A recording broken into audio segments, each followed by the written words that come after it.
Hi, I'm Greg Gutfeld, or Captain Sparkles when I'm dancing at the club. Here's what's coming up. Trump versus Clinton, the Sunday night sequel, the bigliest matchup on TV. Will it live up to all the hype I'm giving it? Maybe. Have you lost friends because of this election? Many Americans say yes, they have. So much for that agree to disagree stuff. And later, Tyrus at Comic-Con. It's a segment we're calling Tyrus at Comic-Con. We're mailing it in, people. Let's get started, America. My muffins are burning, and that's not a euphemism.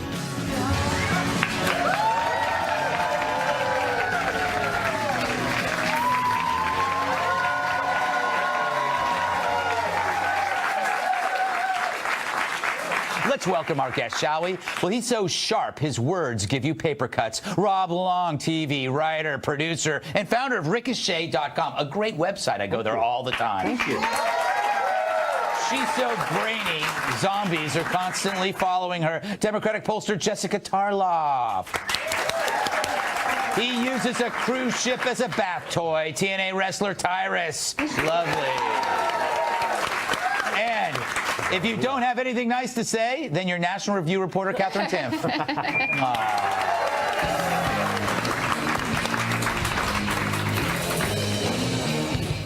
It's the hooey in St. Louis, the fury in Missouri, the word that rhymes with another word that rhymes. It's Trump the Terrible versus Clinical Clinton. It's like Terminator 2, but with only one robot. So who needs a win?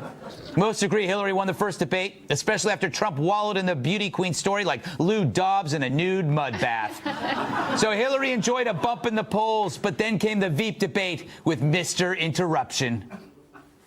Contributions from foreign governments. You are Donald Trump's apprentice. Instead of Hillary Clinton expanding the Syrian or instead of you violating the Constitution. We can't know for certain who these people are coming from Syria. We can. And when we don't let them know, we don't let them in. Tim Kaine's more amped than an eel chugging Jolt Cola in a vat of crack. Power lines are less high-strung than that fella. Pence, however, looked in command. His stoic indifference made Mount Rushmore look like a frightened boy band. It was like Pence was auditioning to replace Abe Lincoln on the nickel. So he kicked ass, and Trump surprisingly took no credit. Mike Pence did an incredible job. And I'm getting a lot of credit because that's really my first so-called choice. That was my first hire. Guess I should have looked at that first. But Sunday night's debate is different. It's a town hall, meaning questions come from the folks in the audience. So the question for Hillary becomes, what are folks? Do they bite, or are they magical creatures made of candy? Trump had a town hall just Thursday night as practice. This isn't right. This has nothing to do with Sunday. We're just here because we just wanted to be here. All right, I was wrong. Hillary's going to do what she did the last time. She's going to go underground to prepare. But consider this. This week, the Washington Free Beacon ran a leaked memo outlining how a Hillary appearance on the Steve Harvey Show would go. Topics, questions, the works. Here she is talking about the first time she saw Bill. So I go over and I said, if you're going to keep looking at me and I'm going to keep looking back, we at least ought to know each other. You know, I thought that was the proper thing to do, right? Yeah, that was pretty smooth. That was actually a player move. Yeah. I didn't know that at the time. Yeah. Well, that was as spontaneous as a military parade. Now, no one should expect hard-hitting stuff from Steve Harvey, not with that mustache. But Hillary just doesn't do spontaneity. Check out this totally non-rigged question at a rally in PA. Hi, Madam Secretary. I'm Brennan, and I'm 15 years old. At my school, body image is a really big issue for girls my age. I see with my own eyes the damage Donald Trump does when he talks about women and how they look. As the first female president, how would you undo some of that damage and help girls understand that they are so much more than just what they look like? Oh, thank you. I am so proud of you for asking that question. That's impressive. Until you find out the child's dad is a Democratic state senator who endorsed Clinton over Sanders, but I'm sure he didn't help her with that question. And my face is made of marshmallows. The point is, Hillary is as impromptu as a moon landing. So if someone throws her a curveball, can she hit it? Or will she have a canned answer that makes Siri seem like a free spirit? Either way, I really can't say because I didn't write an end to this.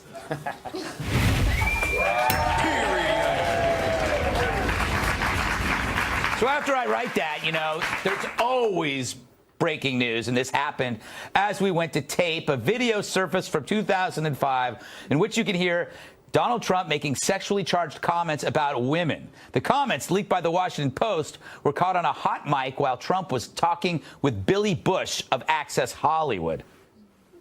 You know, I'm automatically attracted to beautiful. I just start kissing them. It's like a magnet. You just kiss. I don't even wait. And when you're a star, they let you do it.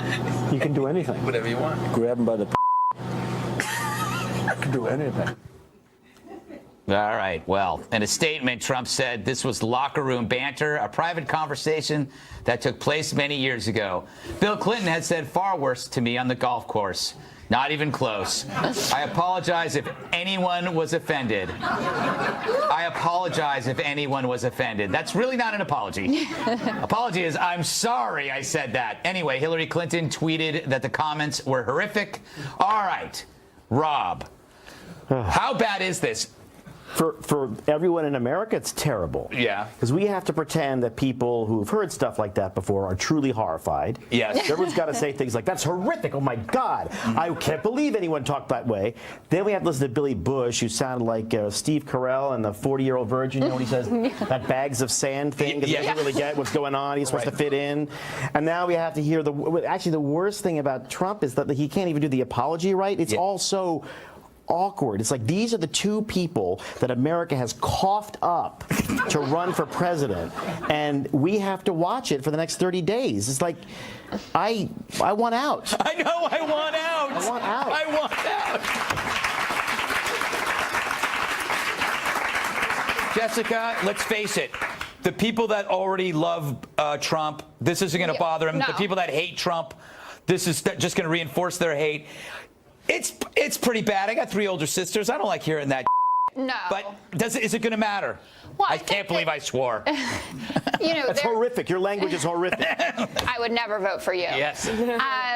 No, I think that what we've been seeing lately is this shift with independent voters going to Hillary from Trump. He was leading in high double digits with them. Now it's low single digits. Mm-hmm. He has now college-educated white women. She's up plus 30 when Mitt Romney won them by 6 in 2012. So I think that that's where you're really going to see the change. The Trump base is totally with them and probably thinks that this is funny.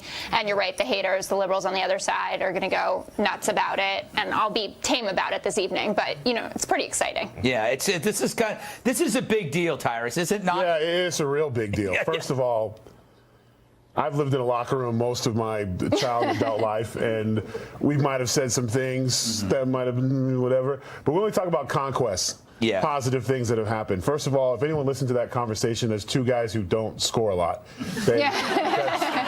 That's number one. That's not how you talk as a retired conqueror. We didn't talk that way. Second, the apology. He broke the bro code.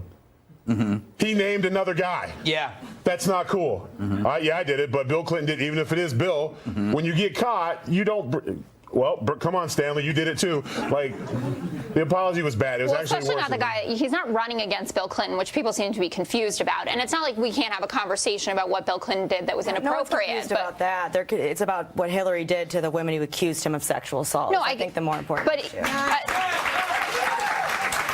I understand that, but I'm saying when he invokes Bill Clinton in the apology, I thought that really didn't make a lot of sense. Well, look, he broke the bro code. Does nobody not get that he broke the rule? You take your punishment. Yeah. What he said, it wasn't just that it was crude, it was vulgar. What he was describing, if you walk up and grab someone in the that's assault. That's assault.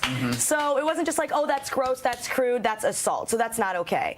The whole thing is a huge mess. It's going to continue to be a mess every election we ever have. Now that we have like social media and hot mics, I don't even know what I've been recorded doing throughout my life. I'm serious. I can never run for president. So I think that unfortunately this is going to be the kind of discourse we see surrounding elections more and more as time goes on. We're putting the course in discourse. Oh, you just made that up right now. We'll be right back. No, I'm kidding. I just thought it would be clever to say that. Yes, Rob. I was going to say, this is a Friday. Yes. I'm giving this away, but should I not have done that? Well, yeah, it's too late now. I would say only this. You broke the code. Wait, I'm so broke the time code. This is the end of the week, right? The end of the week. And at the end of the week, probably for the next 3 weeks, there's going to be an email dump. Well, it happened, and no one noticed. Well, like I say, it was Hillary Clinton's emails, and in her headquarters in Brooklyn, they've got more than this tape ready to go, and this is not a coincidence. They're going to release it every time there's an email leak, there will be a Trump audio leak until this whole nightmare is over. Yeah. And it's leak versus leak. Yeah. Can we talk about something positive? Mike Pence? Did Mike Pence just create a new brand? Mike Pence did something that was crazy. He was presidential. Yes. Yeah.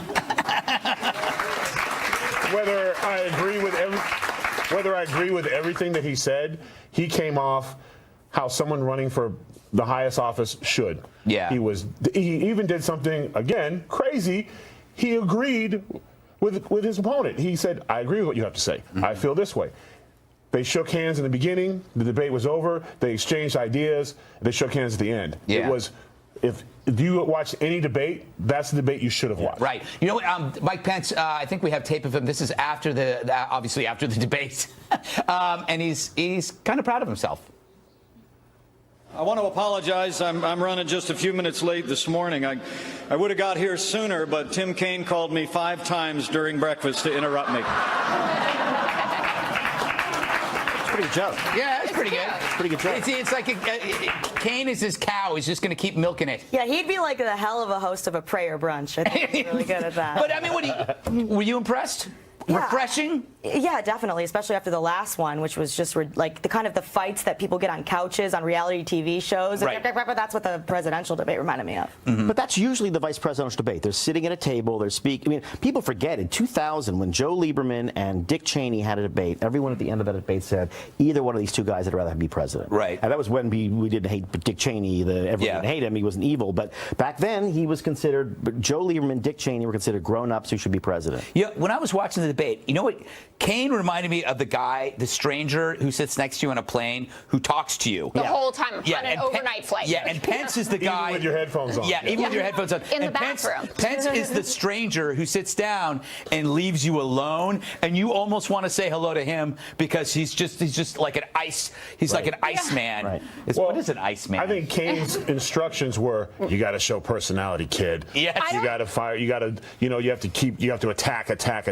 And, I think it was that more than personality. And I think Kane was out of his comfort zone because I don't feel like he's a former lawyer and he's done very well being just that guy that you kind of like. Kane is a tough guy to hate. Yeah. And for Jekyll him to tried interrupt to be and Hyde. stuff like that, It he was the wasn't wrong choice. himself.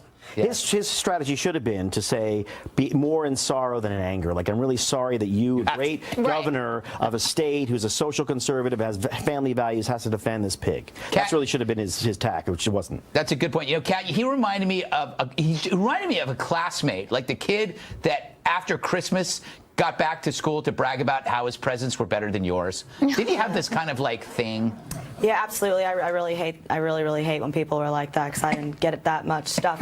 No, but and also it doesn't matter. Can we talk about that though? What? It really doesn't matter. The VP choices, nobody cares. I don't even know why we have them. I guess we have them in case the president dies or whatever. There you go. But nobody cares. It doesn't really matter. They both did a great job, but I guess, it's meaningless, just like, life itself. All right. Well, I kind of disagree with you. Somebody's in an unusual mood tonight. I disagree with you with your analogy. Yeah. He's not like the kid who bragged about having presents. He's the kid that you're forced to go to his birthday party. Yeah.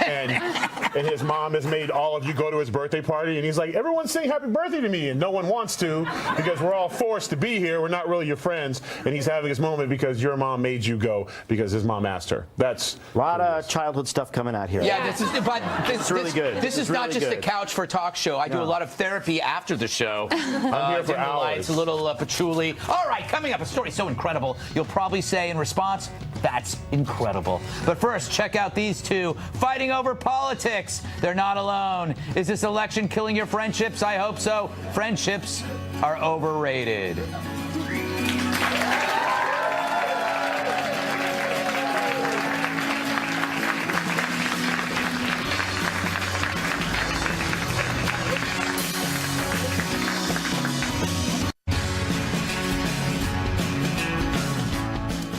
Will you have no friends by election's end? A Monmouth University poll claims 7% of Americans, or 1 in 14 people, has already lost a friend over this presidential election. And 70% of American voters also say that this year's campaign has brought out the worst in us. No kidding.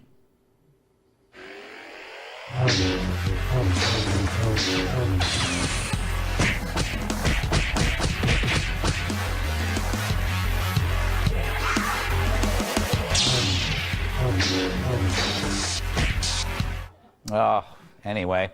So what's special about this election that's ripping friends from friends? Some blame social media, the playground for strident opinion that devolves into online bullying and simmering grudges.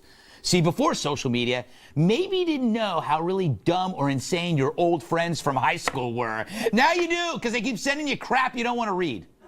But it could be the candidates, too, who created conflict within their own parties. The left couldn't agree on Clinton. Sanders supporters hated her entitled cronyism. And the right imploded over Trump. Many felt his conservatism is fake, while others embraced his autocratic, no bullpoop style. The point? You don't lose friends unless you kind of agree with them at one point. Once you're like-minded pal and you diverge strongly, it's personal and it's curtains. It's sad, but true. I lost a dear friend myself because of the 2016 campaign. Yeah. Yeah, we just don't talk anymore. We don't talk anymore. All right. Tyrus, would you ever dump a friend you disagree with politically? Well, most of my friends don't disagree with me because I'm a lot bigger than them. But you know what? This election, all jokes aside, this election has divided not just like friendships and neighborhoods, businesses, cities. It's anarchy, you know? Yeah. I mean, dogs and cats living together. It's become completely, people can't agree anymore. Yeah. And you can put some of it on the candidates, but mainstream media, they always push the disagreements, and it's always so far to one side or the other to where when it's over, you can't agree with Donald Trump and Hillary Clinton. You can't have a conversation like, hey, Kat, you know, I don't really like Hillary, but her stance on school is pretty cool. She'd come back with, you know, because how dare you? I'm a libertarian. Don't talk to me like that. You know, it's just, I don't that's really what we've hit got. people, generally. At least in public. Kat, do you agree with him, though? Is it all about the fact that now we're balkanizing our belief system, so we're off on our own? Keep in mind that this was self-reported. People were saying, I lost a friend because of the election. Right. First thing I thought was it really because of the election, though? Or are you just garbage as a person, and that's why you lost a friend? If you really lost a friend because, it's because of my political beliefs, no, maybe it's because you're awful. You know, I really do think there's usually more to the story like, oh yeah, it's because I just support Trump. Yeah, but Angie slept with her husband. That might have been what the problem was. It's never that simple. I've been more annoyed with people because of the election. Yeah. But it's always something. Yeah, so. That's true. Rob, thoughts? Well, have you lost? Wait, okay. Okay, go ahead. You have lost friends, haven't you? I haven't really. I've got people who. I've gotten rid of friends I didn't really like. Well, exactly.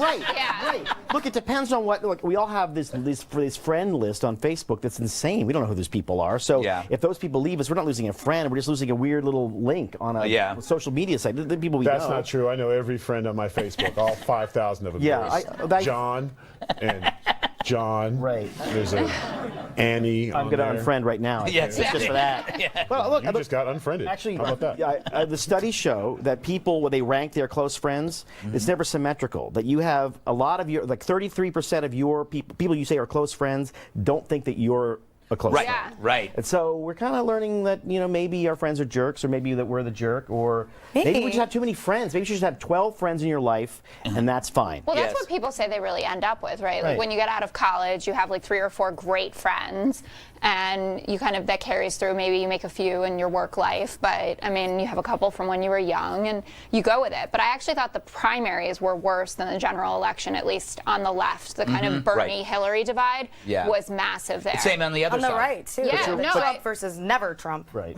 But you were right, Greg. Like the only people who really know each other and are friends or family can hate each other with that intensity, right? If you're in Ireland and you're Northern Irish or Southern Irish, you hate each other with an intensity more than you hate the other. If you're in Yugoslavia for 80 years, the minute the borders come up, you end up like killing your neighbors. Yeah. Like, it's very weird. People are basically a terrible species. I agree with that. No, well, of course you do. But okay, so it's like Trump has caused a great divide. I think more so than the Sanders-Clinton one. Definitely. Well, we got it. I mean, I think we got it together pretty well. Though I mean, I don't know what's going to unfold at this point, but I think. Oh, that's to watch Bill. Anyway, I don't even know what that means. To be fair, Sanders-Clinton was there were some ideological things there. Real policy He's extremely left-wing, and she's only kind of lying about not being She's like, what do you want me to be? I can do that. She's very Republican, at least she used to be. Yeah. In fact, I mean, she's playing a role. The thing is about Trump is that it wasn't about what he believes in or what he doesn't believe in. It's certain people that used to criticize you for your lack of ideology. A person that called you a rhino or a squishy, who then falls behind Trump. Yeah, I'm talking about you. But falls behind Trump, who is probably the biggest rhino since Nelson Rockefeller, which I'm not even saying as a criticism because I'm not an ideologue. What bothers me is when a person who accuses you of impurity then gets behind the impure and then calls you a squishy afterwards. That bugs me. Well, isn't it all just like burn the house down people versus everyone else? Yeah. Like, this is either a change election or it's the same. And Donald Trump was the only one who was going to go out there and be like, I'm going to turn Washington on its head. And I don't think it's going to happen. Not all burn down the house people are Trump supporters necessarily, though. Yeah, that's true. Yeah. You're just an arsonist. There's the diehards, his road dogs. Like my friends, I have 3 friends. They're like my road dogs. We do anything together. We never disagree. Yeah. And then you have casual friends who like come along board, and then when you get into certain situations with them, you don't have that bond. So I don't like you. I don't like you either. Don't tell me how to vote. I'm not telling you, and then you're not friends anymore because you weren't really friends. Donald Trump has also attracted, because they always like to make mention of uneducated white folks love non-college educated. Yeah. Okay. Not uneducated. They got to the 3rd grade and said, I'm in. I'm with Donald Trump. But there are a lot of business people, there's a lot of intellectual people that like what he says. All right. Like his Here's message. what you do. Ask your friends, all your friends, if you can borrow $500. The ones who say yes are your friends. The ones who say no are not. That's a really good. It's really that simple. Wow, I wish I knew that.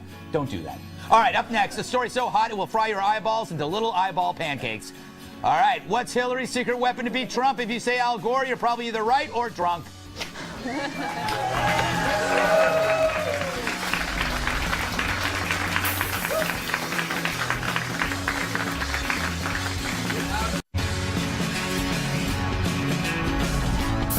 All right. He made a silly warning about global warming. I speak of actor and my nude spin partner, Leonardo DiCaprio, who previewed his new documentary, Before the Flood, at the White House this week. With President Obama by his side, DiCaprio shared his feelings about climate change. Skeptics. It's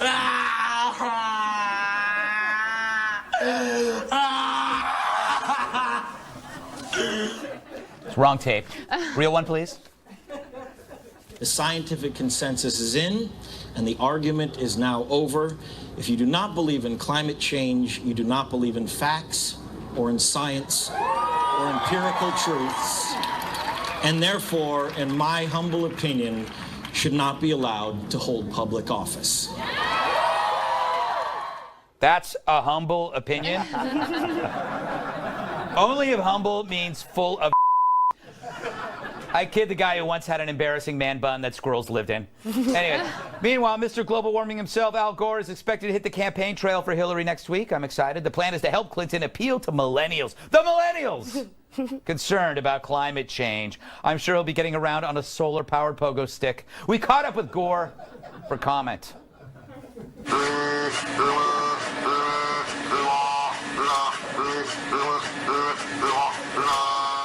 All right, I find the whole climate change debate tedious because no one's listening to each other. But what DiCaprio said, first off, was wrong. To say the science is settled is a violation of the first rule of science, which is you're supposed to welcome skepticism. The entire scientific method is based on being proven wrong, right, Kat?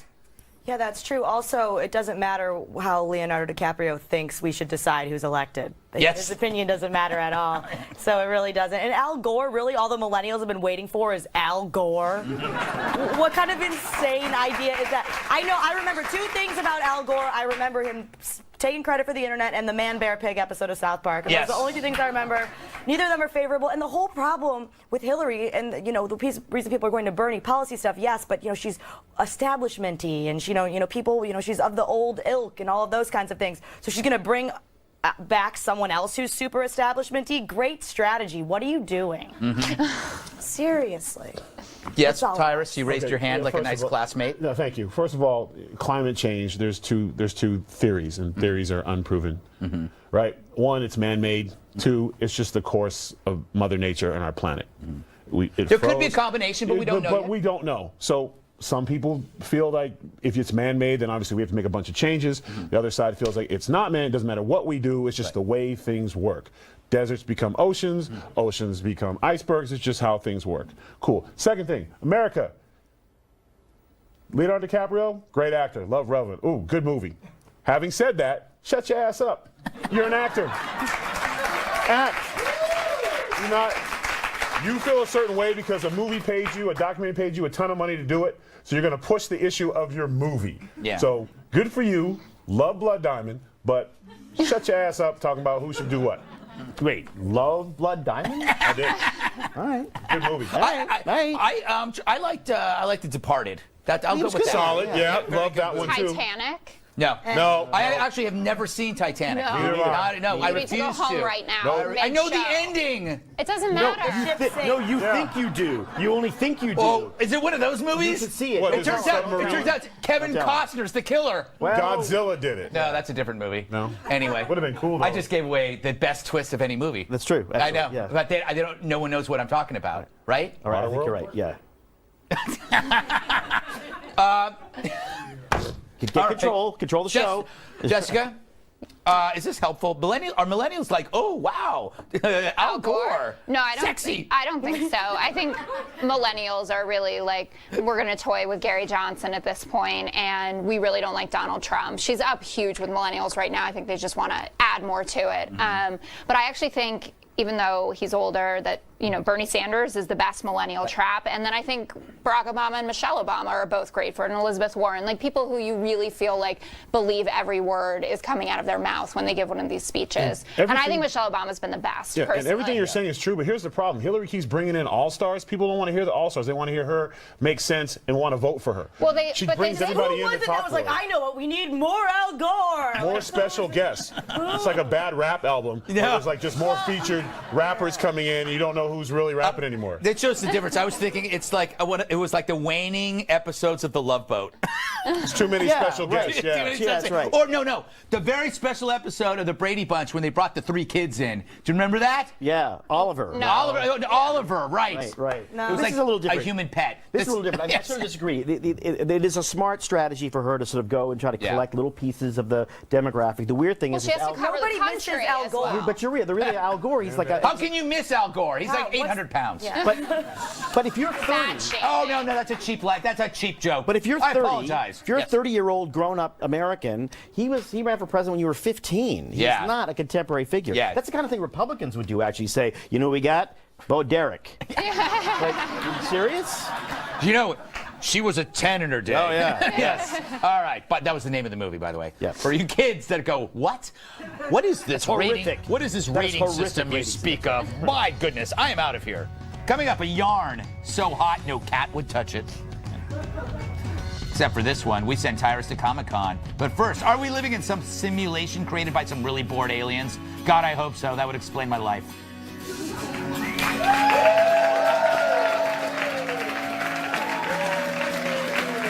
If you'll be in the New York area and would like to be part of our studio audience, email Greg Tix at foxnews.com.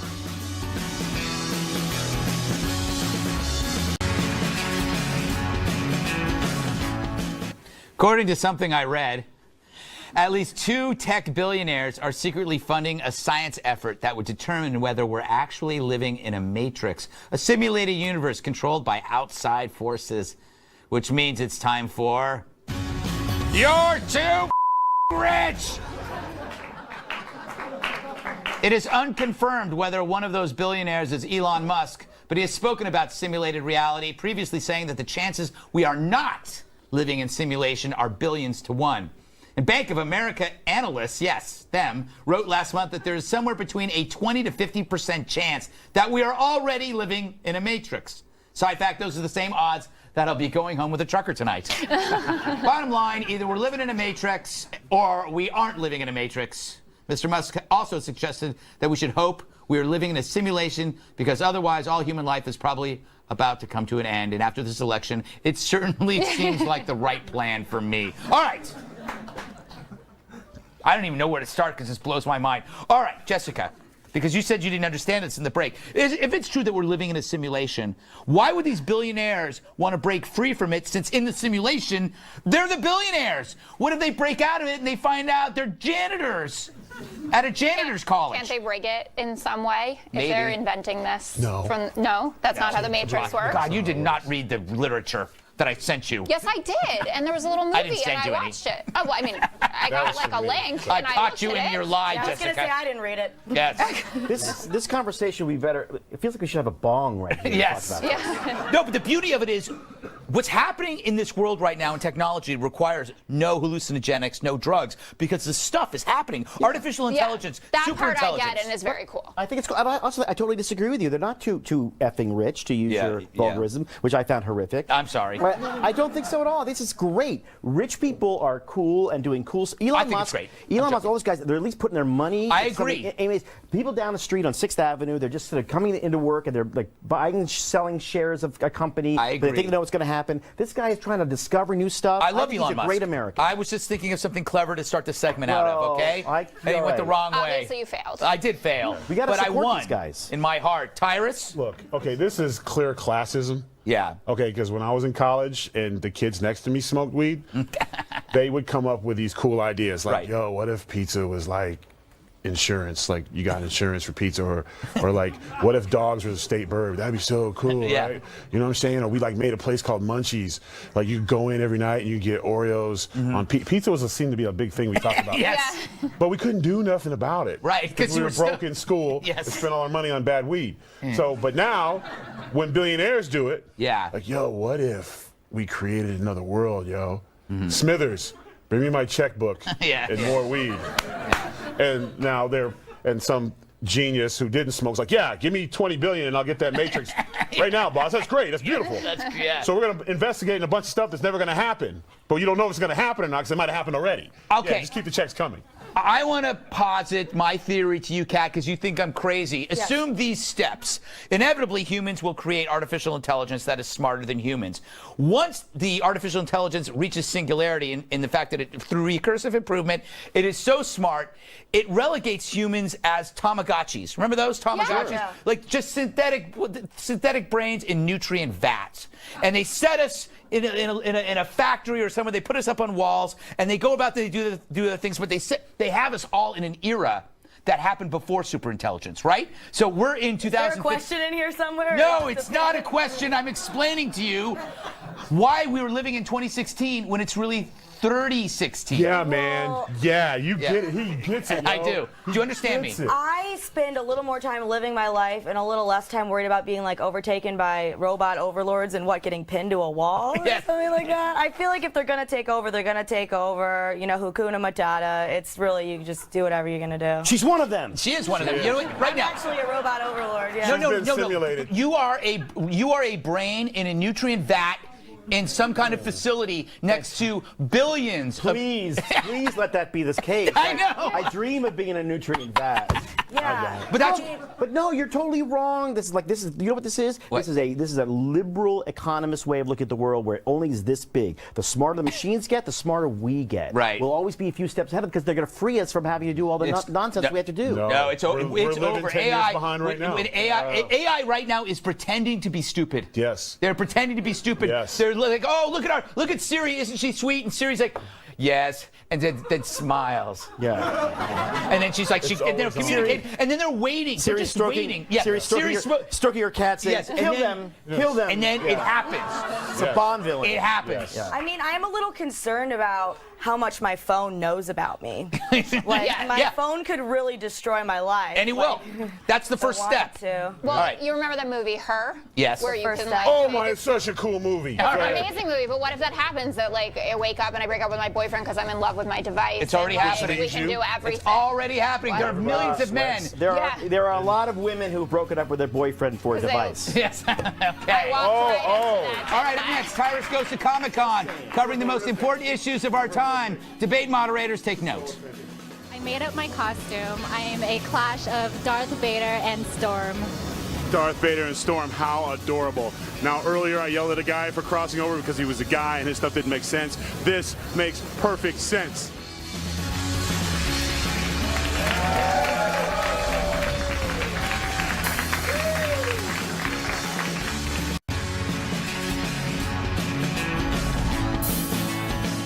It was an awesome gathering of the strangest group of costume freaks I've ever seen. But enough about MSNBC.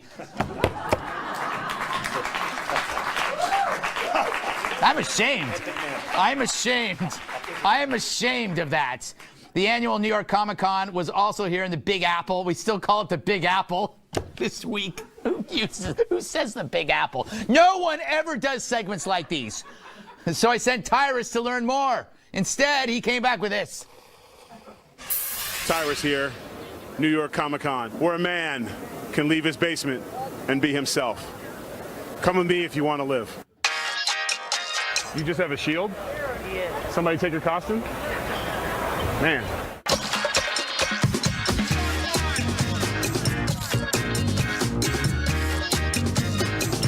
Just, for our late night viewers, is this dressing up thing just a Comic-Con thing, or do you guys have some weird Friday nights or Saturday nights? We haven't got to that point yet, but maybe later. But it's definitely on your agenda. Oh, yeah.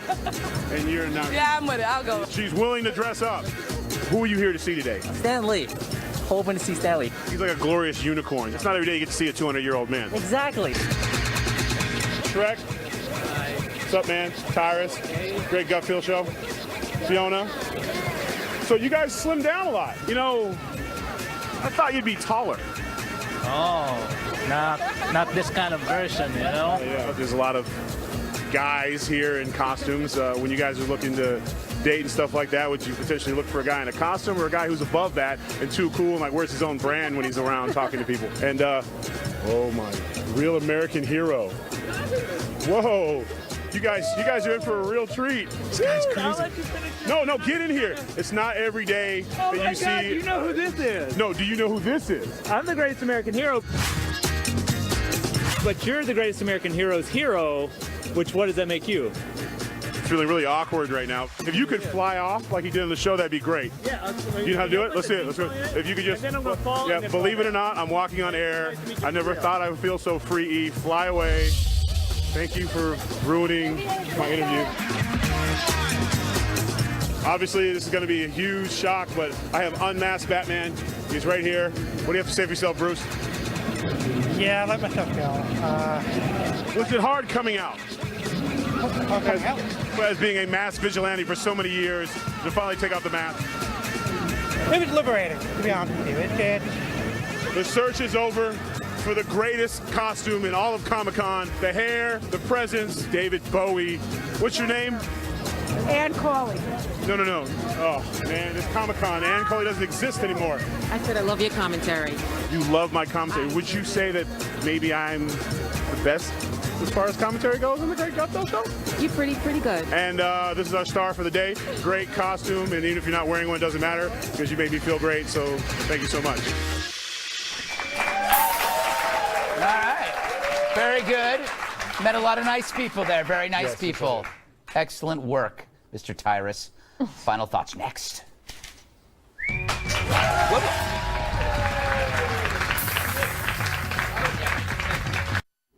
We're almost out of time, so...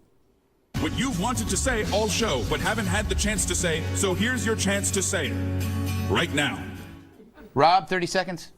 Everybody knows the internet is a total swamp. The comment sections are disgusting. They're very toxic. If you go to ricochet.com and become a member, there's one place where you can actually have a real conversation with people, and we keep it civil. And I thought I'd say that because it's a shameless plug, so I'm plugging it. There you go. Keep plugging. That's what I say. Jessica? Split. I said it during the break, but I wanted to highlight during the VP debate that I thought it was some of the most thoughtful conversation that we've had throughout the campaign season, especially on abortion rights. Second thing, I've been very overwhelmed by the amount of great television that's on, so I've gone back to things that I used to love, like Cheers, and also movies that I hadn't seen in a while, and I spent 2.5 hours yesterday watching A Beautiful Mind, just crying, and I would encourage everyone to do that too. You encourage people to cry, which is not Midday. When their boss doesn't know what's going on. There you go. Tyrus? I'd like to give a shout out to Sensible Portions. Back when I was bodyguarding for Snoop and I was 400 and none of your damn business. Their awesome meal plans helped me lose 125 pounds, keep my muscles, and pursue my wrestling career. And is that true? That is 100% true. Cool. And you can see the footage. It's not pretty. And you can. They're now going national, so I'm very excited for them. And you can check them out on Sensible Portion Meals on Facebook if you're trying to 80 meals or 15 meals a week for It's okay. We get the picture. Yeah. Cats? I ate rock salt off the street till like the 1st grade. Really? Why? Because it tasted salty, and I'm so shocked that whenever I say that, nobody else is like, yeah, me too. No, I don't know anybody. Nobody? No, Anybody? not even dogs. Deer. I think deer. Deer eat rock salt. It's blue. It's Dogs pretty. do, Yeah, for deer. sure. Yeah, deer do it. All right, kids at Fellow home, mammals. don't eat rock salt, even though Kat did. Explains a lot, though. Thanks to Rob Long, Jessica Tarlov, Tyrus, Katherine, and our studio audience. I'm Greg Gutfeld. I love you, America.